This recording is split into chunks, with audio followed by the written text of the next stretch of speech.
Okay, so I've been getting a lot of messages about this. I'm starting to understand it a little more, so I'm going to interrupt Fan Fridays for this quick PSA. Do not make QR rental teams, and if you have a QR rental team, you need to remove it now, because someone could actually take that, decrypt it, and then get you banned from the battle spot by uploading a fake team as you. That they can take your GameSync ID and then use it to impersonate you on the battle spot and potentially use hacked Pokemon and mess up your account and do all kinds of fun stuff like that.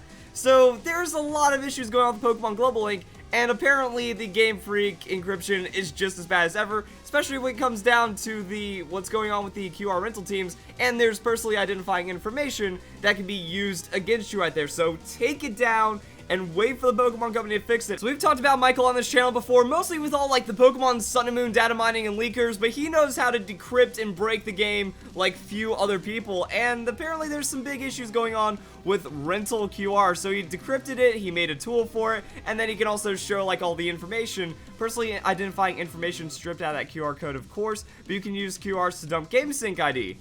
Yay! That sounds great. And then he's just like tweeting at Pokemon, talking about how broken their thing is. If you implemented some data stuff, and then uses a static thing, and then bad things happen. But pretty much what's going on here is that Game Freak sucks at protecting their game, and he can find random users' GameSync IDs and then fake GameSync as them. That's problematic because that's how you can get someone else banned, and that's what I'm hearing. Like, I don't understand all the shenanigans and what you could pull off with someone else's game sync, but one of the big fears right now is just deleting your battle codes as a preemptive thing. That way they can't get your identifying information, and then do a fake game sync with potentially such bad and obvious hacking and corrupt Pokemon that it gets you banned off of the global link or off of like game syncing in the battle spot because of that. Also, your CTR generation sucks, sequential incrementing bytes are not random, and they send a support ticket to Pokemon. Now, I did make a support ticket, and that's why I was thinking, okay, maybe I don't have to rush out to make this video, and then I realized it's pretty much the weekend right now, and this isn't going to be an overnight fix. It's not like once Pokemon finds out about this,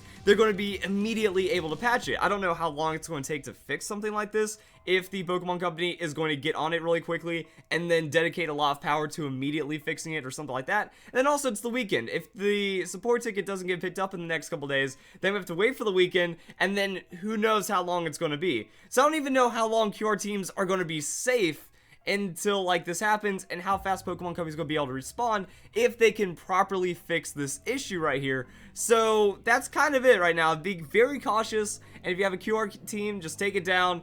Forget about the feature for a while until this goes away, because yeah, if someone else knows how to extract the data from this, or now that this has become available and other people, other hackers that are actually malicious start going into this and start wanting to do that to take other users down, that could be a very bad thing. Like, imagine how hard someone could get me with this one. It's like, oh, Verlisify got banned from the battle spot. I guess he had hacked teams all along, even though someone else, you know, took my GameSync ID and then faked being me just to get me banned.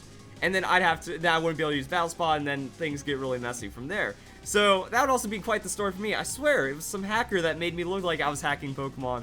And from what I'm seeing right now, everyone just saying, yeah, take down your QR codes, don't spread them, just try to keep yourself safe from this. And it kind of sucks because the Pokemon Company just like informed us about the login issues. So yeah, they had a little bit of an update going off the other video that I made a couple days ago. Some users are currently experiencing login issues at the Pokemon Global Link. The issue is being investigated and addressed. Check back at the PGL for updates to this issue. Now, I hope this also includes the sign-in, that if you've made your account fairly recently, you can't even game sync with your game, so that's locking you out from a lot of features on the Global Link. Actually, I think that makes a lot of sense, because I haven't seen anyone on the rated battle spot. Like, even if I do like a rated single or double battle, sometimes I don't even find an opponent. I'm wondering if that's because a lot of people that are making new accounts that are attempting game sync, they've been locked out of it, and now they can't even use the battle spot. They can't make any QR rental teams or do anything like that.